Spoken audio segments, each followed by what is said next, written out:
श्री रामनवमी रे माहांगारे बजरंग दलर शोभायात्रा। बजरंग दल पक्षरु माहांगा निर्वाचन मंडली रे एक शोभायात्रा अनुष्ठित हो जाइछि।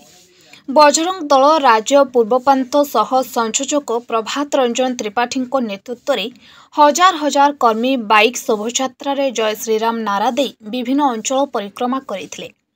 स्वप्नपुर हनुमान मंदिर निश्चिंत कोइली, रघुनाथ जीव मंदिर एवं नेमाल नगेशपुर, कठिकटा, शुक्रपड़ा, बंतला एवं गोपालपुर दे उमर हनुमान मंदिर रे ए राष्ट्रीयवादी सैनिक माने पहुंचीथिले। बजरंग दल सक्रिय राजनीति रे विश्वास करेनी। एक हिंदू राष्ट्र गठन पाई संगठन पक्षरु आह्वान दिया जायथिला। टुडे ओडिया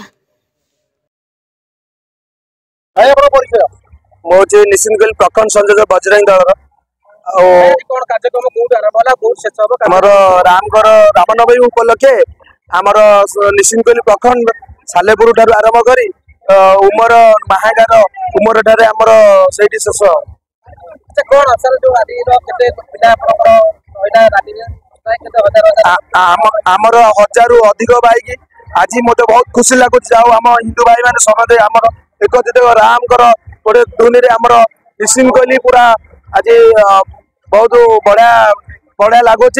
जहाँ आमर ये मुझे क्लीयर कर कौन बजरंग दल कौन संपर्क ना राजनीति कौन भी संपर्क ना आम जहाँ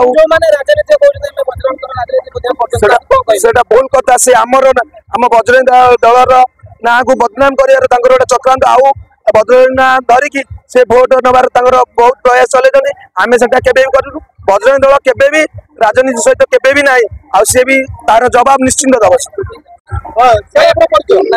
जय श्री राम। मो प्रभात त्रिपाठी ओडिशा पूर्व प्रांत सह संयोजक दायित्व अच्छी।